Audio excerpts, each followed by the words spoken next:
You ready to do this? Sure. Let's go.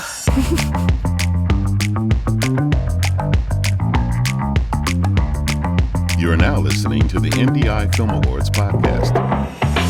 Welcome to the IndieEye Film Awards podcast. I'm Matt.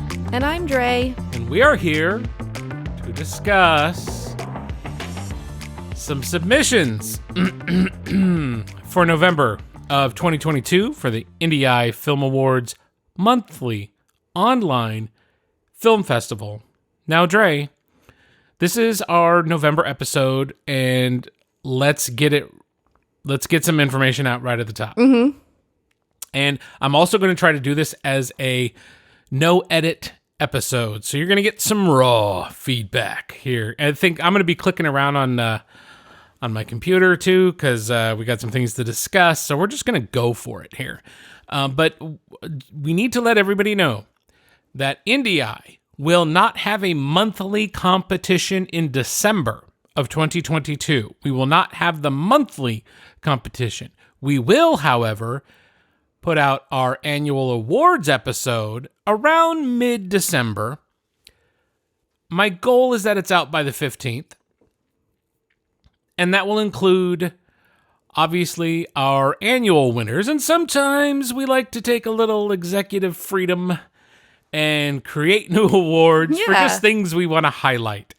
And this is, like, for me, I really had a blast doing this last year, although it's really hard to say this is the narrative short of the year. Yeah, there's just been a lot. Yeah, when you open yourself up to all sorts of competition every month, we get a lot of good things. We get a lot of bad things, but we get a lot of good things. And there's going to be a lot to say for the annual episode. But in addition to our annual awards episode, we will also have 2 more bonus episodes dropping between now and mid-December. They will include IndieEye alum Benjamin Hunt, who has submitted 3 films and won multiple awards. He has submitted Peaches, Jeepney, Transient. He and I had a great conversation about being a young filmmaker and how he goes about what he does. But I also got to have maybe I shouldn't. Maybe I don't know. I mean, it's recorded. We've got it done. I guess, let me tell everybody. Yeah, go for it. I got to have a great conversation with Trisha Arand from Beyond the Screenplay, the podcast Beyond the Screenplay, in which she is a co-host, and her co-hosts will watch a film and then come together to kind of break down what works in that film and what's great about it, and things that, there are films you've probably seen a million times, and they really take a deep dive into these movies. And I just absolutely appreciate their feedback. They're wonderful. And Trisha was so kind to take time to speak with me about her process as a writer, what she looks for in screenplays. She's also a professional screenplay reader. You can actually hire her when she has time to look over your screenplay or your project, and she can give feedback. And because she does that, she also watched my feature film, Madison Baker Was Here, and gave me some constructive criticism on my film. So that was just that's kind of a dream come true for me. Somebody I really respect, somebody I really love to listen to in the industry. And I've said really a lot, but I kind of just relate to her sensibilities when it comes to film. Like what she likes, I kind of like, and I just kind of connect with the way she takes in film. So her feedback to me, I felt was very important. I thought it was really interesting. She made me want to go completely reshoot the film and add in other things. So it's a fun conversation. That's also going to be out.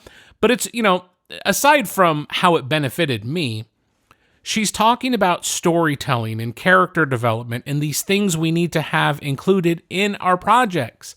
When you're doing narrative filmmaking types of things. Obviously, maybe your music video doesn't need a lot of character development, although the fundamentals of storytelling should exist in some way in anything you make. But Trisha Aran from Beyond the Screenplay, if you're not subscribed to the podcast Beyond the Screenplay, subscribe to it and thumb through the list of episodes. Scroll, find movies you love, and listen to how they talk about it. In addition to their Beyond the Screenplay podcast, though, the main host of Beyond the Screenplay, Michael Tucker, also has a YouTube channel called Lessons from the Screenplay. This is a critically important YouTube channel where Michael has put in a ton of work in breaking down things in certain films to help a filmmaker or a viewer understand and appreciate certain things about that film. So, Lessons from the Screenplay on YouTube, Beyond the Screenplay as a podcast, are things you should absolutely be checking out. And those are 2 bonus episodes we'll have coming. So we have 3 episodes dropping after this one between, December 1st and, let's say, December 15th is my goal. So that's the housekeeping going forward. And then I believe, now I'm not 100% sure, but I think once we finalize IndieEye for November, and I think we can open up submissions for January of 2023, but I'm not 100% sure till we do it since we've never actually skipped a month. But do you have any idea about that, Dre? I'm pretty sure they just allow you to start it whenever and the submissions can end whenever. But we are classified as a monthly, so I'm just wondering if it will... Yeah, I don't know. We'll see when we get there. I don't know. One of 2 things is going to happen. Either on December 1st, you'll be able to start submitting for January, thank you. Or January 1st, you'll be able to submit for January, and we just won't have submissions throughout December. You'll know if you go to our film festival and it says it's closed and it's still December, then you'll know you can't submit for January until January. Right. If it's open, you can submit for January. And we'll try to obviously post that as well. Yeah, and it'll be either a link will be there on our website or not. Now, I will tell you that if you do plan to submit in December, if that's possible for January, but if you plan to submit for the January 2023 competition, you'll want to listen to this entire podcast because at some point in this podcast, I'm going to save you a lot of money. So be prepared to take advantage of that opportunity. Now, on with the show. I guess so. So I teased on Instagram that this was going to be an unprecedented, shocking episode of IndieEye Film Awards. And it is. And I'm not thrilled about that. It's not even, I'd love for that to be clickbait and for us to be kind of playful about it. But unfortunately, I'm not. And here's what happened. So, end of the year, submissions kind of taper off. And that's part of the reason we decided not to do a December competition here in 2022, because last December, I think we received like less than 10 submissions for the month. It's a busy month. It's the end of the year, holidays, Christmas, everything's going on. We figured people probably aren't into it as much at the end of the year. We're not, because we like to take much of December off from professional obligations. And last year, I don't know, you remember, we did the monthly show, we did the annual awards, and I put out like 6 bonus episodes that I was fortunate enough to have with, discussions with other people. But I did all of that in a flurry at the end of the year. We were exhausted. And we just decided we did not want to feel that way again. Right. And at least we're doing the annual. And that's all, I'd rather put a lot of effort into that. Yeah. But what the thing I'm trying to say is that this month kind of showed that towards the end of the year here, we're not really into submitting films. We received a grand total. Dun, dun, dun. Of 11 submissions for November. That's low for us. Yes. Now, on one hand, I'm like, yes. Sweet. Only 11? That's awesome. We can knock that out in a day. We could watch everything in a day and see what the gems are. So I'll just tell everyone listening right now. You may have been selected. you might have received an official selection notification from IndieEye Film Awards. And if you did, you are entitled to those official selection laurels. You are absolutely an official selection. Why would you be an official selection? Because you have met the minimum criteria that we are looking for internally as a submission. Did you have a completed project? Do we have a sense that you gave a damn? So really here, honestly, the bar isn't high to be an official selection. Because we are looking for people who are just kind of starting out. We're looking for all levels. Give me the polished stuff, but give me the rough stuff, and not the unfinished stuff, please. But it's not. You can submit things that aren't great. That's fine. We've had winners that are that. Gosh. How do you say it? Listen. Okay, so I'm looking at now. Can you let the dog out, Dre? The dog wants out of the office. This is the professional part of the podcast. See, I would have edited that out, but I'm going to keep going. Just lay down. But Wasn't she scratching at the door? No. She hears the tone in my voice, and she's concerned. Yep. Okay, so you've already been listening for about 12 minutes to this podcast. If you received an official selection, congratulations, you're an official selection. Thank you for submitting. I'm going to say positive things. I'm going to say negative things. But you can stop listening now if you'd like.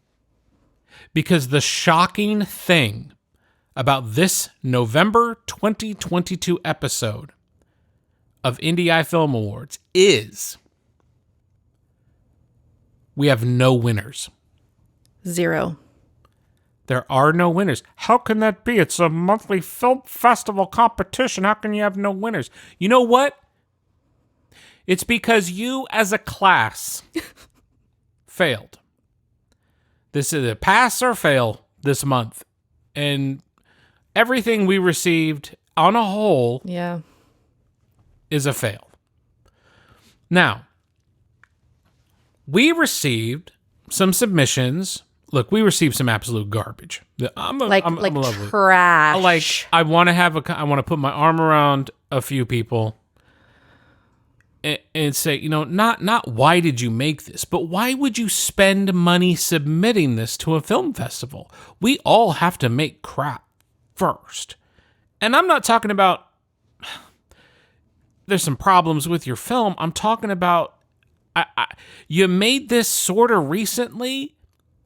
And I made better things when I was 14 with a VHS camcorder circa 89 or whatever my age would have been there. And it's unexplainable. I wish we could show these to you. Yes. So here's what I want to state this up front. I'm not going to mention any directors' names. I'm not going to mention any titles of any films.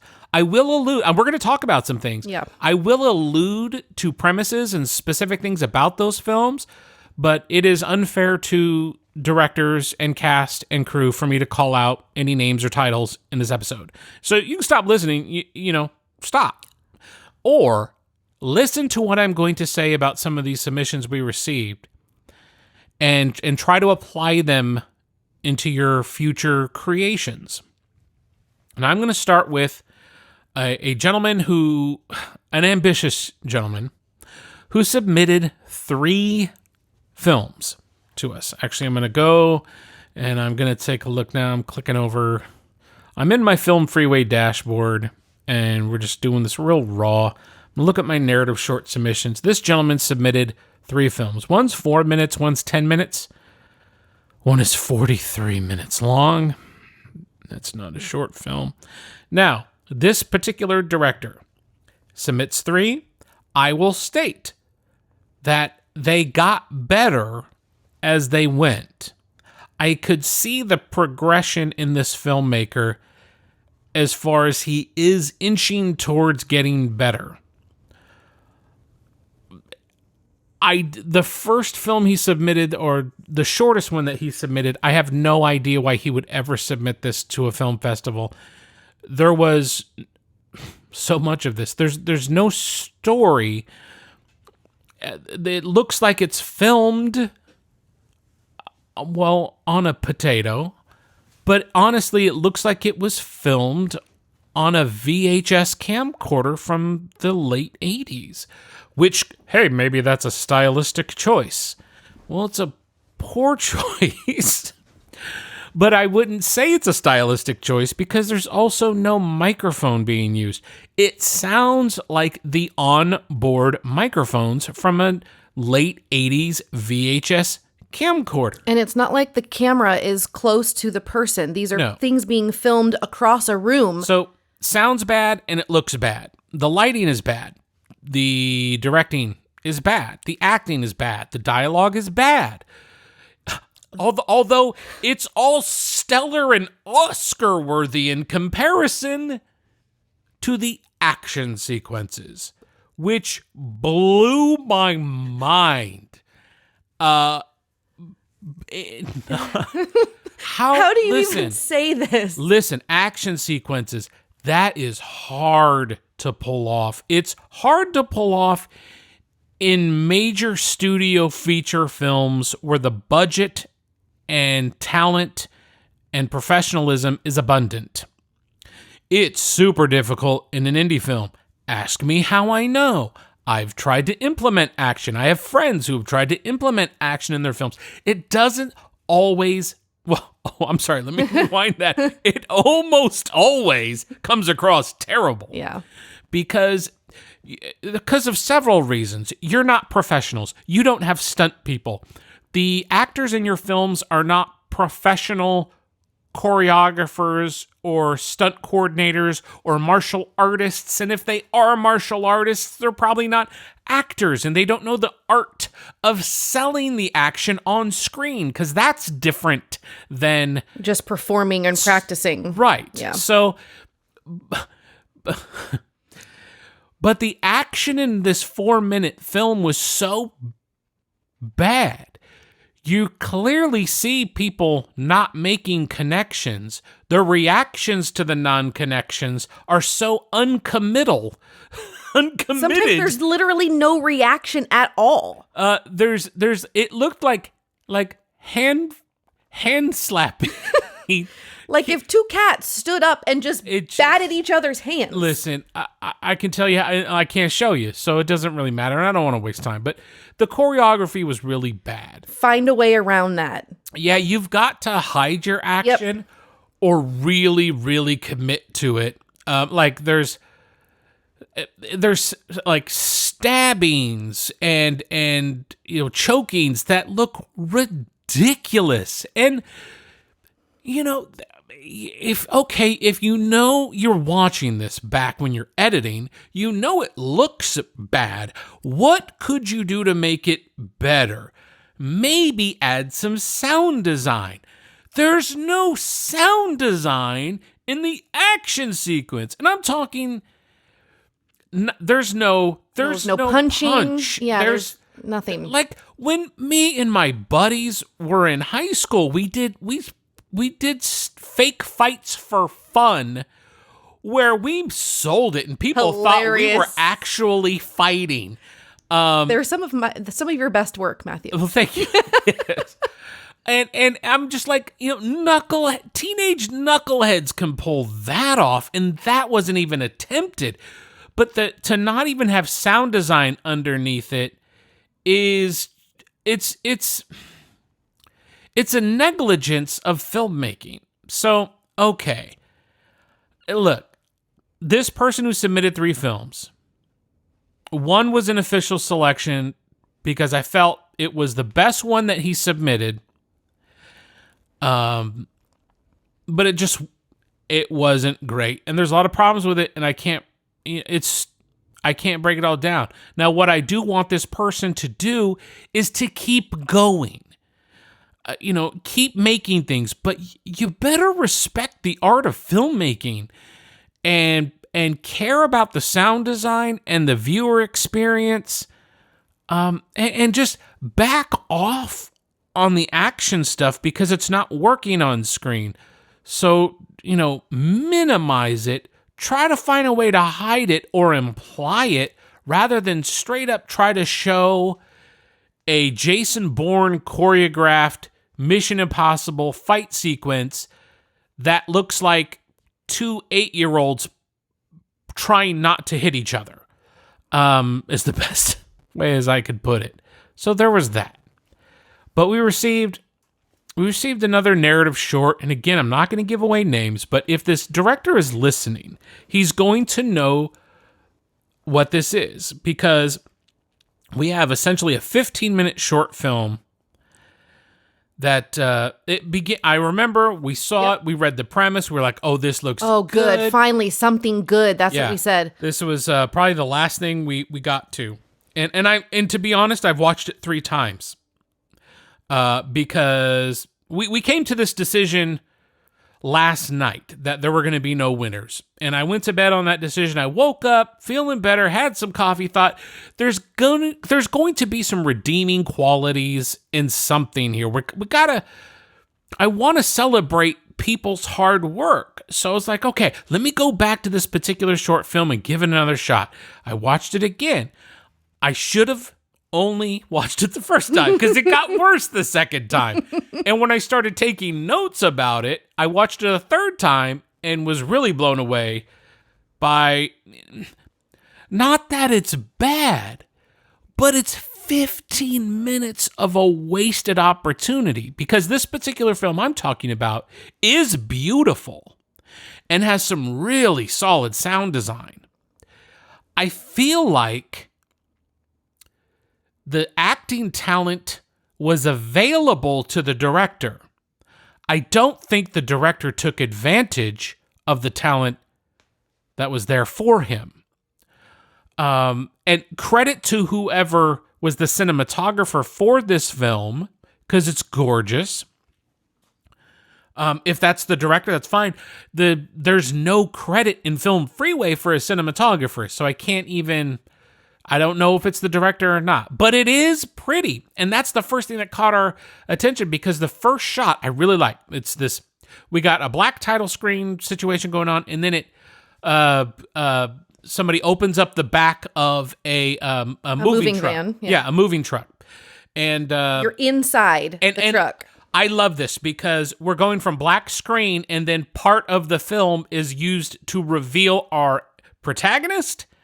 And it's used creatively to go from black into a shot. You're opening up the door, so you're in a black, lightless van, and then you're looking at the guy, and it's, there's context there. There's some boxes, and we know that he's moving. Now, part of the premise of this is that this gentleman is moving into a new place. The movie opens with him opening up the truck door. What's revealed are 3 boxes. This is also later revealed in another shot that there are 3 boxes in this truck. 3 smallish boxes. And then, which I'm going to skip around a little bit here, but I'm wondering, did you rent a moving truck for 3 boxes? I feel like that could have fit in the back of your Corolla. Like, how do you do what? Why is that? And they were done. You could say they're almost finished. Well, why did you just leave 3 small boxes? You could say they're almost finished, but why did you just now open up the door you were starting to move? It's like a puzzle piece. This whole movie to me is like a puzzle with half the pieces missing. Yeah, and there's something to say. And there's no picture really for that person to go off of when they're assembling this puzzle. There's something to say for building a bridge halfway and letting your audience do the rest of the work. Okay, but that didn't happen here. That's not what's going on here. The bigger... Well, not the bigger problem, but I will tell you that, let me look at my notes here. Look at your notes, because they're quite revealing. So, listen, editors, everyone gather around. So, first shot of this film we loved. It was really interesting.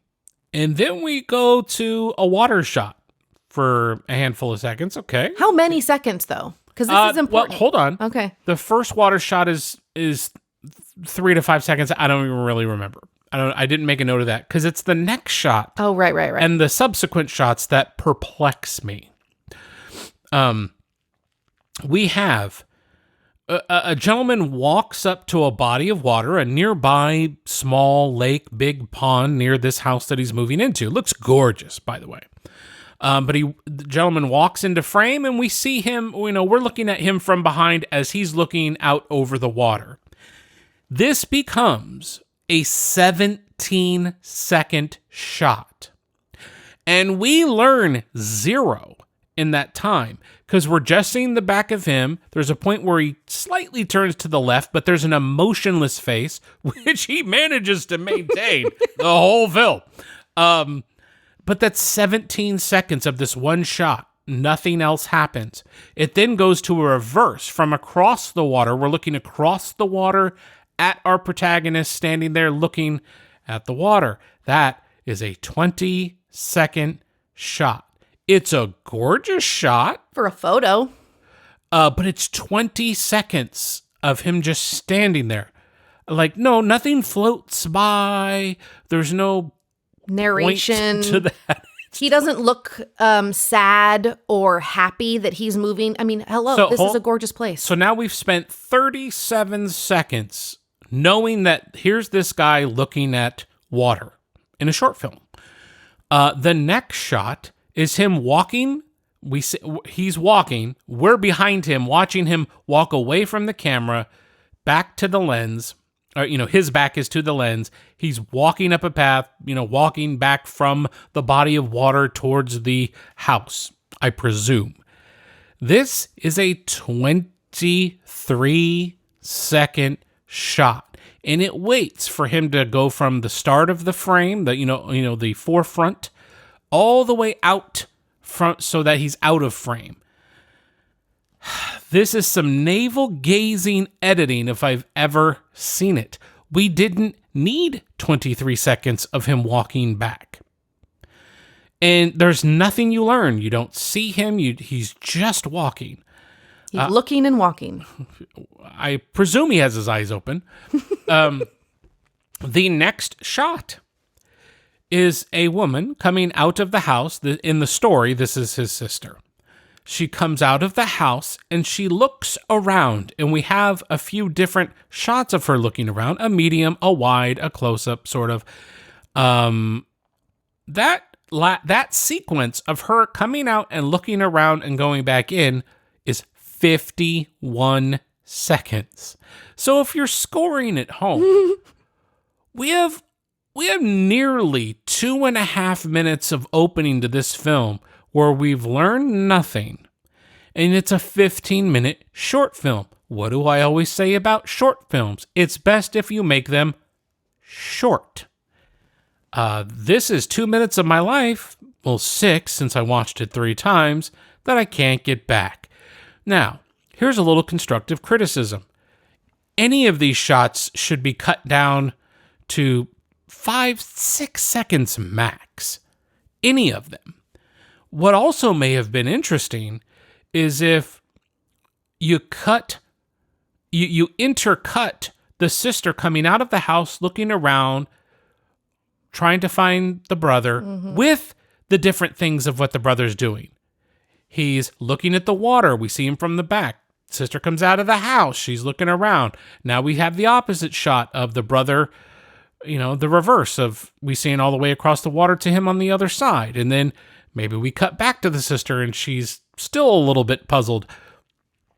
Then we cut back to him and he's walking back. And then maybe we cut to her and she sees him or something. I don't know. But the choices of setting these shots, him, her, was boring. The duration of the shots was boring. The quality of the shots, awesome. I mean, really look good. In addition, each of these characters, in my opinion, which doesn't have to be yours, I'm always a proponent of making the film you want to make. This is just my opinion, and just a different voice to tell you what may be other options. But I would have given each, the brother and the sister, business in these shots, since they are essentially doing nothing. Give me a little something more about their character.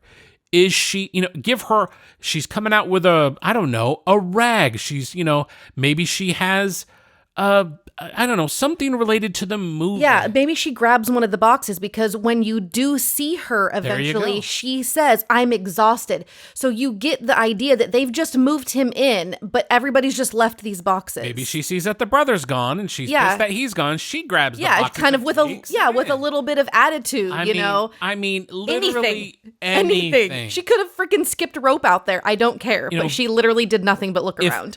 If the protagonist has something he wants, or there's something about his character the viewer should know, maybe he should be doing something or holding something or something about his personality, his wardrobe. What I'm trying to say. Yeah. I got you. That alludes to it. Doesn't have to tell me exactly, but just hints at it. Or maybe on that second watch, I go, oh, he's wearing a red jacket because later on we find out he really loves red, or it reminds him of, his mommy reading books to midnight. I don't know. This has nothing to do with the film, and I'm trying to give some feedback here. Now, this film goes on, to just be a conversation between the protagonist, his brother-in-law, we presume, and eventually his sister. And what happens is, I'm telling you what I watched 3 times. The brother-in-law tells a story about something that happened to him. The brother, the protagonist, tells a story about something that happens to him. A similar story, but clearly not related to each other, that's a weird thing to say, but at first you think they might connect. These stories might connect, but then it's clear that they don't. And then the sister is there to say, I'm going to miss you. And he says, well, you can visit. And then the film's over. I mean, the whole thing about the film is that this protagonist, this younger brother, is moving into a new place. I know nothing about this protagonist. You don't know what this protagonist wants. You don't know why. You don't know if this is a cathartic thing, like it's implied, and that's fine. I think, speaking of catharsis, in my opinion, without knowing the director at all, not having spoken with him, I'm assuming this project was very cathartic for him personally for reasons we don't know. And that's fine, but you also have a responsibility as a director to make that entertaining. Nothing is learned in this film other than brother-in-law had something happen and he resolved it. Protagonist had something happen and he was unsure if he resolved it the right way, and now he lives at this different place. That's the totality of what you learn in the dialogue. And I thought, I'm clearly missing something. Let me watch it again. That's what happens. So it's unorganic dialogue. There are unnecessary details like crazy. I think I said this, but we never know what the protagonist wants. And the details are inconsistent. Were they? No, we thought they were inconsistent when we thought that the stories matched. Right. Okay, never mind. I backtrack on that. But there are too many details. Yeah, unnecessary. If I'm telling you a story of, let's say the point of my story is that I went downtown to get a bagel. Let's say that's my story and I want to tell you that. And I say, one day I was feeling a little hungry. And I got in my car. It was an 84 Corolla. And I put it in drive after I started the ignition. I turned down Smith Street. There was a lot of leaves on the ground. Once I got on the freeway, I turned on the music. I decided to listen to Bob Dylan, which I would never do. I would, though. Bob Dylan sucks. No. Blasphemy. Take it back. So, no. I was really hungry. I drove downtown to get a bagel. Because they're the best bagels. So tell me how you feel about your experience. If I'm giving you information that you don't need later for the story, I'm wasting your time. That's bad writing.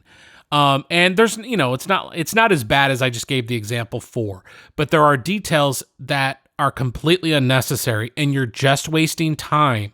And the pacing of the dialogue, it's way too slow. It's and I want to say that the protagonist, the actor who played the protagonist, I want to believe the best in all three actors involved here. I feel, with nothing else to go off of, but I just feel like these people are probably pretty good actors, but nobody bothered to bring that out of them, because the protagonist, it's as if you took Eric Stoltz and dialed down the charisma. There is zero emotion in this man's face. He tells a story that is kind of the crux of the film. If he's here starting a new life at a new place in a beautiful scenery, why is that cathartic for him? Because really, he appears to have his eyes extremely dilated. He just looks high. He looks high as hell. And he's completely emotionless. I mean, not even the fake cry. There's nothing and not that he has to cry, but there's zero emotion. And that's when I did the thing. I don't know if I did the right thing. Maybe I shouldn't have done that thing, but that's what I did. Sometimes I think about it. That's pretty much it. You nailed it, hon. It's not gonna work here anymore. So, name the movie. There are nature detail shots placed throughout the dialogue. Thankfully, to break up the very mundane blocking, there's practically zero blocking because we don't even have. Like, two guys are pretty much laying on some lounge chairs. Some lounge chairs with a beer. At one point, the protagonist kind of sits up. That's great. But really, nothing else happens. There's nothing interesting happening with the camera. We don't really go in super tight when there's emotional moments. Like, we're told nothing by the camera work. We're supposed to feel something due to the score at certain points, but it's also boring that you're just waiting for some sort of a revelation.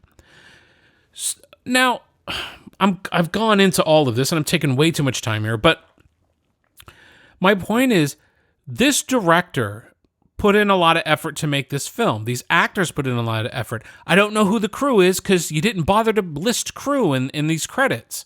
On Film Freeway. I'm not watching the end credits of your movie to learn all your crew members. I'm looking for Film Freeway information. Hint to all you filmmakers out there. You're not Marvel, and I'm not sitting through your credits. I have nothing to go on, but I want to believe this person is probably a very capable filmmaker, but this is such a boring piece of work. I just feel like all the great cinematography and the talent that was probably at the disposal just goes to waste, because it's nothing. It's a nothing burger.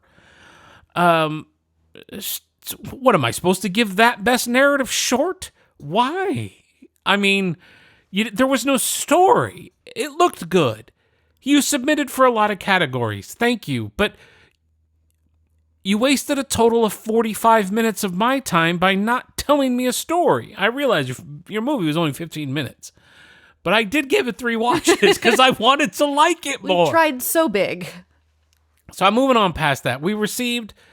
Listen, I'm not going to spend much time on any of these going forward, but we received another narrative short by who is clearly a capable filmmaker. Yeah, it looked good. Looked good, sounded good. Yeah. I love the talent he cast. There's only 2 people in the cast, and these people look good on camera. Yeah, they do. They performed well, what they had. Their dialogue was very natural. But I'm going to be honest with you. Yep. The premise of it all, well, actually, the opening sequence, we have a young expecting mother, and she's talking to the baby's unborn. She's kind of talking to her belly. Very adorable sequence. And I immediately liked this person, right? And then it goes into a narrative that I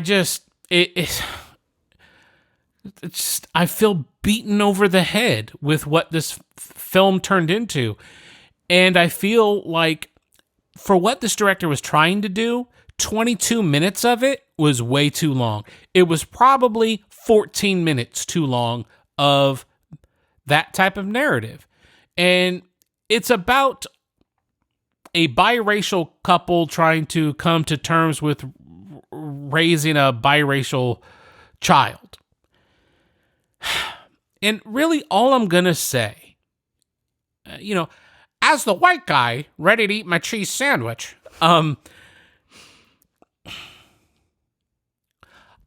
I understand what you're saying. I'm not deaf to the message. But I will also say this. I will not award any anti-police content unless that director emails me directly and tells me about the experience he personally had during his night shift ride-along with his local PD. Which I've been on, Dre's been on. Got a lot of friends involved in law enforcement. Amazing people. And I don't stand for the blanket narrative of some of the things that was pushed in this film. Now, maybe it rings true to a lot of other people, and that's fine. Like I said, I think this filmmaker who made this is a very competent, very good filmmaker. And he had me at hello, and then just instead of telling me an interesting, maybe even a cute story about the complications they might expect, it's just beating me over the head with stuff that I don't particularly. I don't even want to express an opinion on it. I just don't want to watch any more of it. I'm just done with that. So say whatever you will about that. I don't want to watch any more movies about COVID-19 either. Okay? 0. I would also not like to read about how you roughed it through the global pandemic to make this film. I don't care. I made a lot of stuff during COVID. I didn't achieve anything by that. So it's just that this film, for me, and I know for you too as well, yep. Dre, it wore my ass out. Mm-hmm. It didn't entertain me. Mm-hmm. I feel like I didn't get anything from this other than a list of talking points that I've heard, frankly, for 30 years of following geopolitics. So, but a talented filmmaker, I can't give it a win. It didn't win anything for me. So that's where I am with that. I'm going to look more at our Film Freeway dashboard here. And just to touch back on that, if you have these, for lack of a better term, mm-hmm. these social justice points you want to make in a film, mm-hmm. remember that first and foremost, you must entertain your audience. Yep. And I'd like to call an example, one of my favorite movies of all time, The Color Purple, which the movie makes a hell of an effort to show a lot of realism about the time it is set in. But it does an extremely great job at making you love the characters. Yep. And it gives moments of levity mm-hmm. that add to the characters and to the story. And it earns everything that it, quote unquote, teaches you. You have a responsibility to make an entertaining piece of something, even if it is something very disturbing, dark, hard to watch. Something you believe in to your core. Yeah. I'm not saying make a comedy, but make it entertaining. And this wasn't, because it's mostly two people talking in a house, blah, blah, blah, the whole time. So anyways, there was that. We also received a couple of music videos. Did we? No. We received arguably one. The other one, no. Sir, no. Stop. Save your money. Stop. One I felt was really nicely done. The cinematography was really beautiful. Yes. I have no idea who the artist was or what it was like interpretive dance on screen, and that's all it was. Really, all it was. It was just a person dancing to a song. I don't want to give this video an award. The dancer may have gotten an award, but no. And the other thing that was categorized as a music video, I wish I could share with you people. Oh my gosh. I will tell you this. I'm going to read something. This is the overview of this thing I'm talking about. It says, I accidentally created a music video when I was trying to demonstrate why I need someone to make a trailer for my upcoming film. And I can't even explain this to you. It looks like someone's running a projector over their body and they're doing nothing. I mean, he's just sitting there like vaping. Here's what fascinates me. So I've explained before that sometimes I send out these 50% discount codes to people who have, as a film festival, we receive information every day on films that have been, I'm sorry, I'm losing my place here. If you're a filmmaker, you put your film on Film Freeway, and then you pay for additional reach so that your film might be shown to a film festival in what I look at as a film festival, and then I'm aware that your film exists, and then I can submit a discount code of some sort or some sort of solicitation to you as a filmmaker. Now you have to pay for that. So I assume when I see things, these are people paying for this extra reach to film festivals. I'm assuming, you've really put something together here. You believe in it. And I will offer from time to time, not every day, but from time to time, I offer discount codes to those. Well, I offered a discount code to this. And this person took advantage of that, submitted us. Awesome.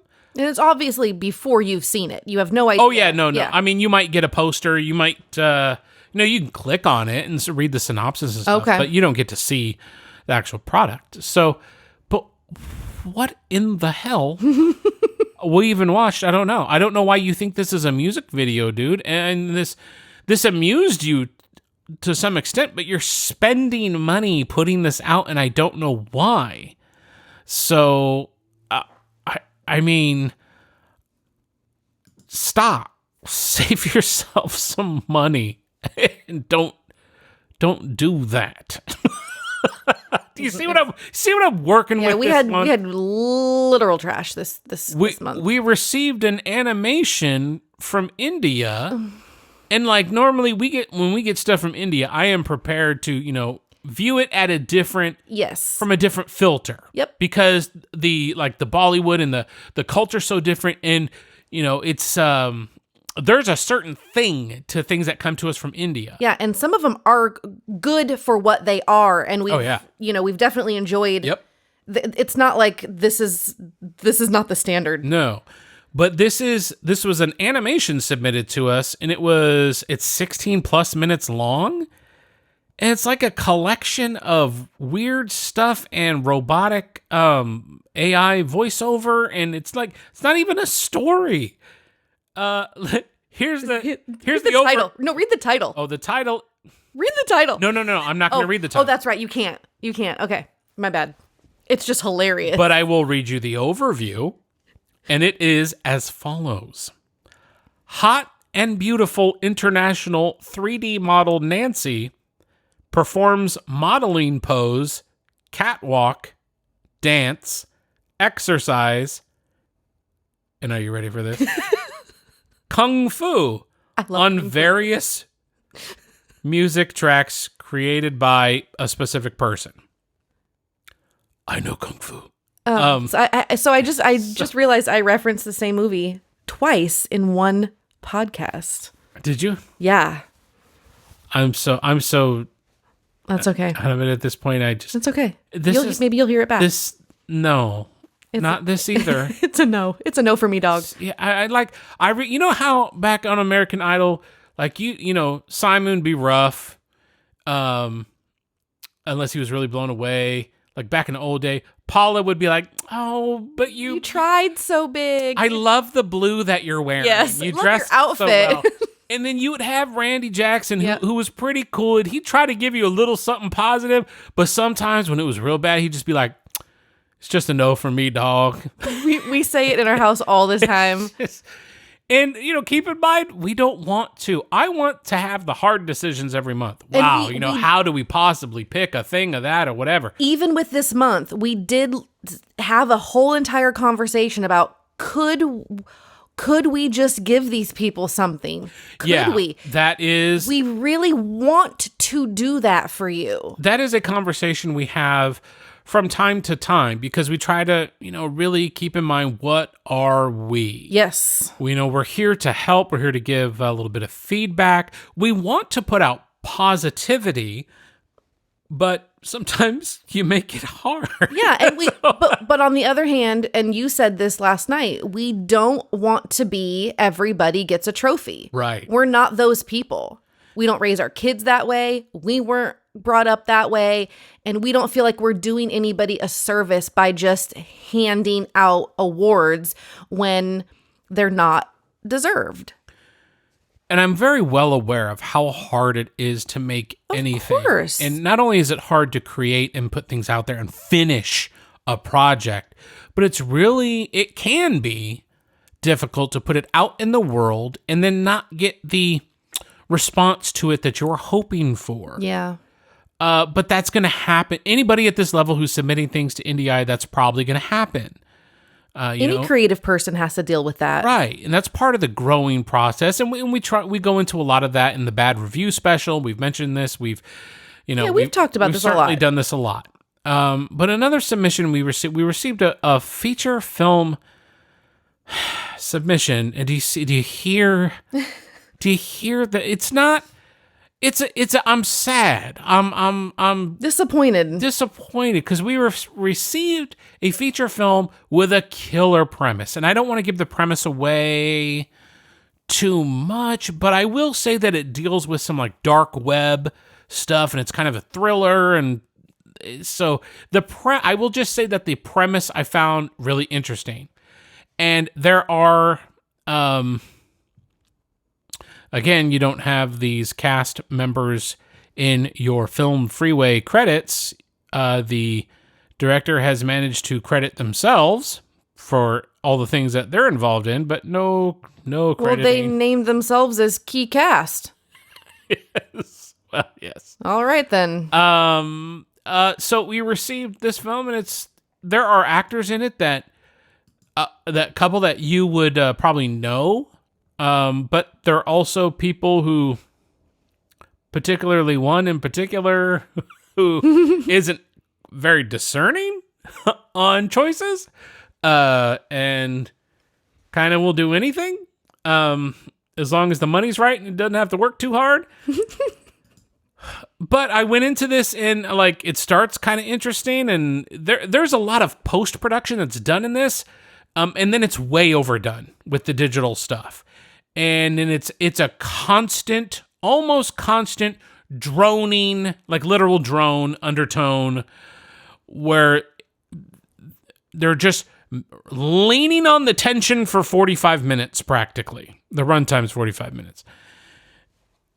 And it's exhausting because it's really, and it's not sold as anything different, but it's just this man's inhumanity to man experience that never lets you rest. And you could say, well, yeah, that's awesome. That was the point. Oh, I'm sorry. It's not, I'm sorry. I was talking, when I said 45 minutes, I was looking at a different thing. What I was talking about was, wait, did I?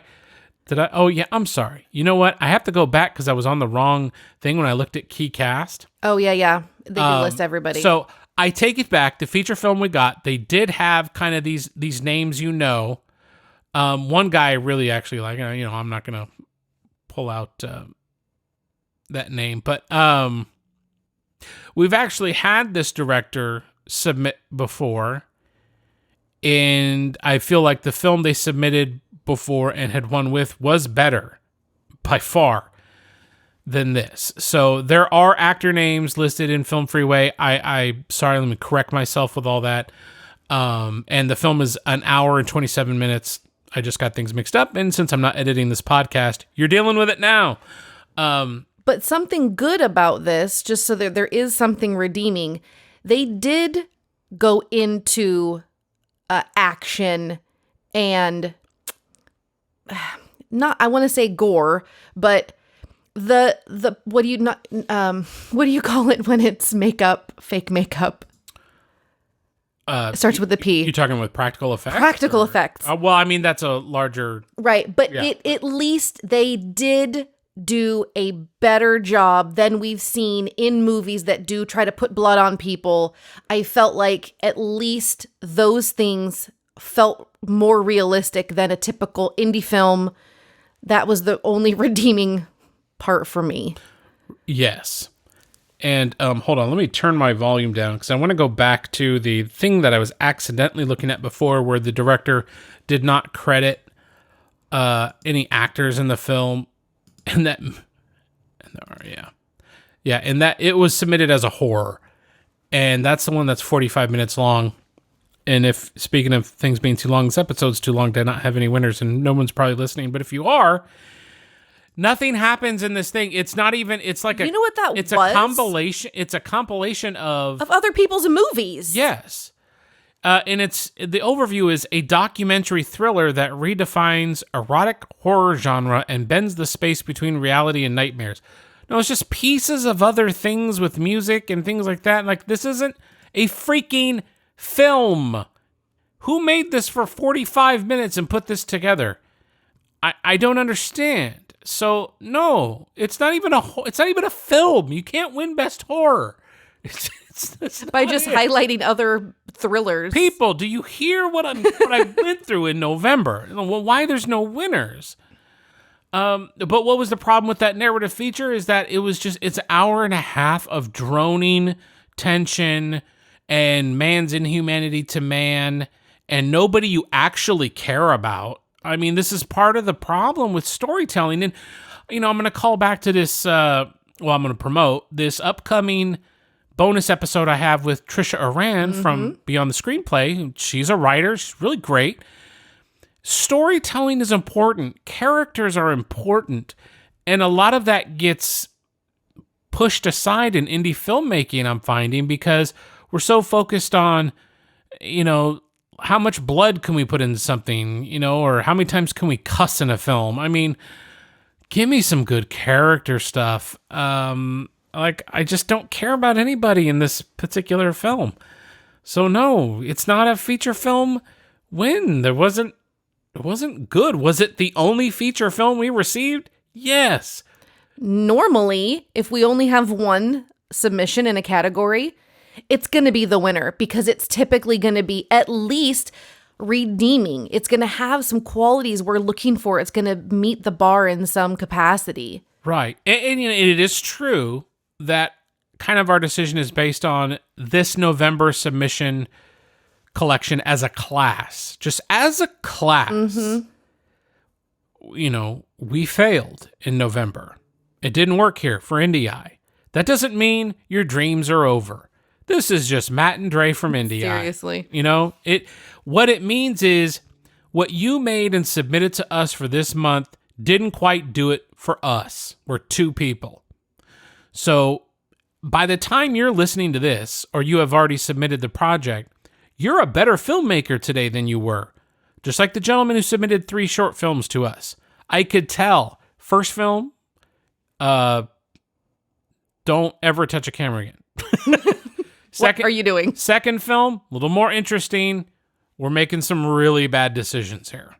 The third film, we're trying a lot harder. We really are trying a lot harder. Still not great, but we're trying a lot harder. So that's what we got to do. We got to keep getting better. I need to keep getting better. Dre doesn't have to get better because she's perfect. Yes. but I'm here to tell you all, what I really thought of this morning was, okay, once I'm committing to the no winners thing, I was like, how do I want to talk to people? I want to talk to people as if you're my son or you're my daughter, and you've brought me a film and you said, Dad, what do you think about this? That's the filter I've used for this particular episode of the podcast. I'm going to be real. I'm saying everything I'm saying out of love for you as the submitter, as a fellow director or talent involved, appreciation for you as an IndieEye submitter. I don't want you to go away. I want you to listen to this episode. I want you to listen to the subsequent episodes. I want you to listen to everything we've put out before. I recommend that. I see a lot of submissions where I'm clear this person has never heard 1 minute of the IndieEye Film Awards podcast, and I'm a little unsure why you would submit to IndieEye at all. Knowing we're going to talk about it publicly. Yeah, I mean, that's kind of what we're about. And I would think, like, I know when I first discovered a film festival that did a podcast, I was like, wow, let me go listen to this and see what I think.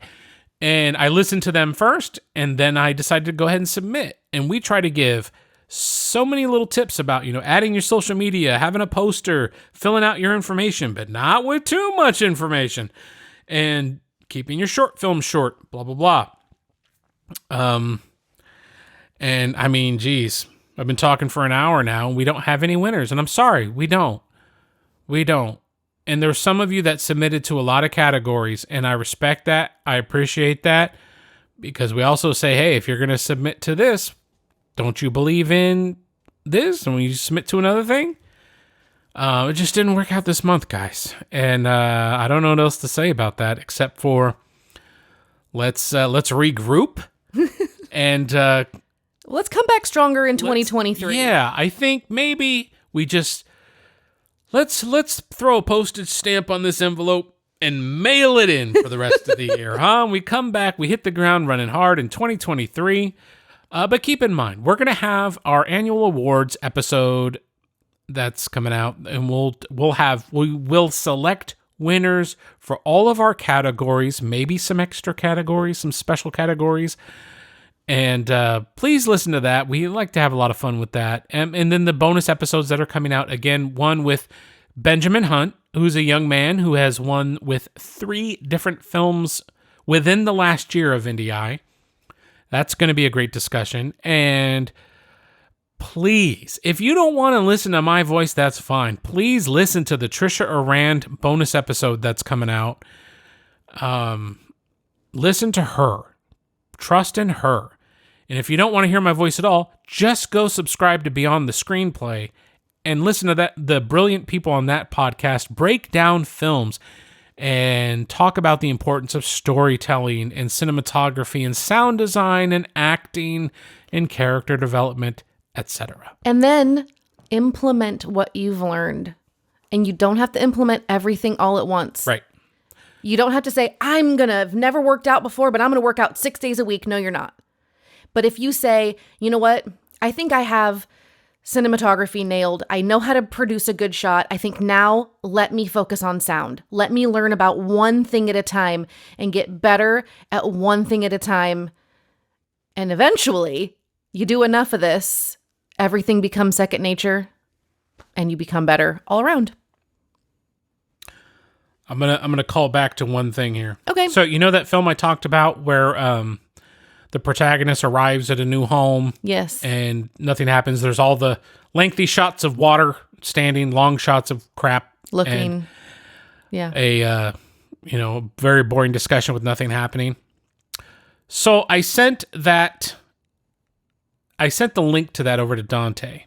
Okay. Because I was trying so hard to find redemption. And I have no permission to read what I'm about to read, but I'm going to do it anyways. Well, it is your podcast. Dante Albane is our written review specialist. He is a writer. He is a director. He's actually won with IndieEye also, with Polaroid, with the Alpines, also with Game Night. Game Night. And I pulled that right out of my head there. We also have a new written review up this month for a submission called Shiva, in which I personally was impressed with the actor. But we're all in a state of perplexity over here because it's like a trailer. It's not a movie. A film it's not or a story. anything. So, But he did submit for a written review for that project. Excuse me. That's unprofessional, and I would have edited it out if I was editing this podcast. But Dante wrote a review, and it's be published by the time you listen to this podcast. But here is Dante's feedback regarding that particular film I was talking about earlier. Again, I'm dying. And stay tuned, because before I close this episode of the podcast, I'm going to try to help you save some money in your next submission, if you're listening to this now. Dante says in one text, cinematography is quite nice so far. Yep, I would agree. Then he texts a little bit later. Well, this is unfortunate. I'm 7 minutes in, and the dialogue just isn't doing it for me. I'm not sure if it's solely that, or if it's also performance issues as well. Hard to tell, but I still think the film looks great, and I really enjoy the editing and shot choices. Very fair. I always like to see folks letting their shots breathe and staying in for long takes. It's just unfortunate the story itself isn't grand. And I think that's true. There's pacing in that. There's dialogue pacing in that where it's not rapid fire. There is room in between statements, and I love that. It's not cut, which I appreciate that also.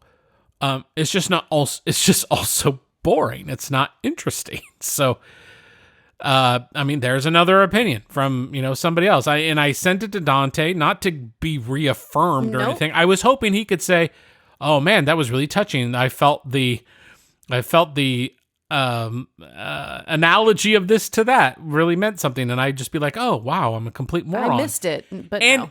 It's entirely possible and likely true that I'm just a moron, but it's my show and it's my opinion, and you submitted to me, so there you go. Now, all right, enough with the bad stuff. We're gonna move forward. We have 3 episodes coming out in the next 2 weeks. Check them out. Go check out old episodes if you're just checking in with IndieEye. What is IndieEye? We're a monthly online film festival. It's a competition every month. And we try to talk about these winners and submissions. When we have winners, this is the first time. We've never had a winner. It's an IndieEye first. Let's not ever do it again. Let's leave this first and last. 2022. Yeah. But if you're going to submit and you've listened to this episode, you're all the way here at the bottom of this episode, email me. Email Matt.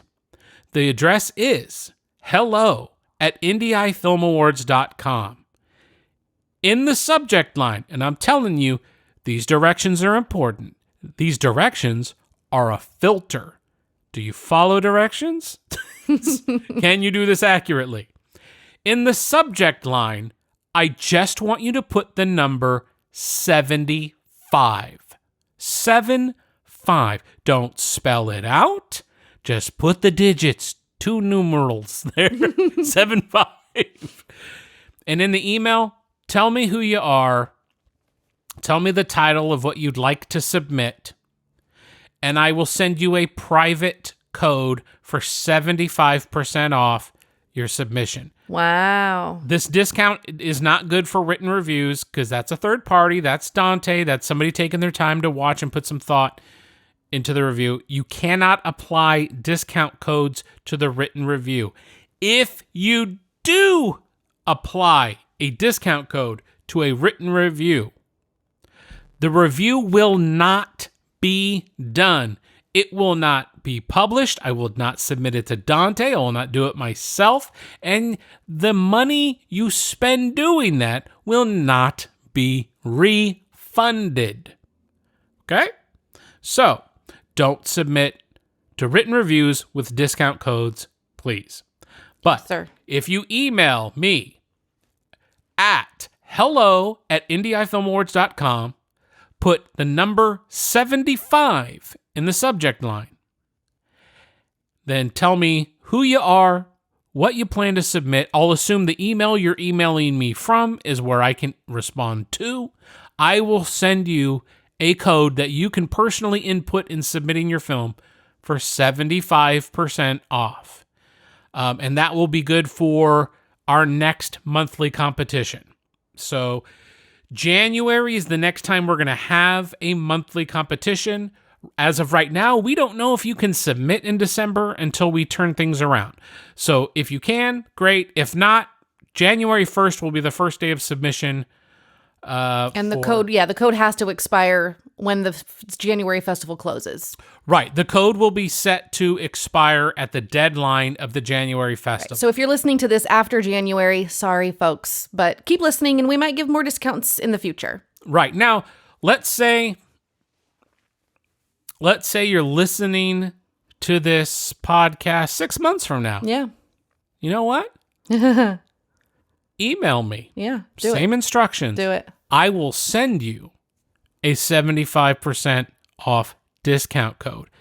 Now, you would have had to get to the end of this non-winning episode, and I will assume you're an IndieEye fan. So, thanks for listening. This has been a really great year of submissions. Aside from November, our annual, we're going to have 10 good months to pick from for these annual awards. There is so much good stuff. And I'm excited about maybe being able to pull in some people who didn't get as much love, in the winners. Right. I don't know. I just feel like it's kind of a second chance to look at everything. Yeah. Yeah, absolutely. And it's a lot of fun. And there are annual award laurels you'd have access to. You can learn something in every episode, I hope, of IndieEye. Yeah. So anybody who's following us this far, thank you so much for listening. We encourage everyone to help us out with the YouTube's algorithm by liking, by subscribing, leave a comment if you'd like. Or if you just listen to the podcast, you can always go to Spotify or Apple Podcasts, wherever you listen to this from, and leave a review of your choice. And it's fine. If you hate us, you want to leave a 1-star review, go ahead. I don't care. Speak your mind. Some people ask for 5-star reviews. Yeah, that'd be great. Hey, say what you want. It's fine. I do. And everyone who leaves us reviews at Film Freeway, actual so Film helpful. Freeway website. So sweet of everybody. Thank you so much. I try to go back and respond to them as often as I can, but I see them and they just keep us motivated and keep us going. We've done this 2 years now, going into year 3, and the goal is to keep doing monthly competitions in year 3, but I'm going to preface it, I may have some professional obligations that prevent that at some point, and we may have to switch to bi-monthly. Is that how you put it? Yes. Once every 2 months? Yes. I thought bi-monthly was twice a month. No, that's bi-weekly. Bi-weekly. Trust me, I put out a magazine bi-monthly. I know that bi-monthly is every other month. I don't know anything about that. But as far as we're considered today, we're still a monthly competition. We're just going to skip December of 2022, as you know, and you've heard. Dre, give the people a bit of advice as we leave. Always have clean socks with you. And a snack. You can't beat that. You can't beat that. Okay. Unedited episode of IndieEye Film Awards. Goodbye, everybody. Bye. If you'd like your project discussed on the podcast, go to IndieEyeFilmAwards.com and submit to our open monthly competition. Find us on Instagram and YouTube. IndieEye Film Awards. Thanks for listening to this episode of IndieEye.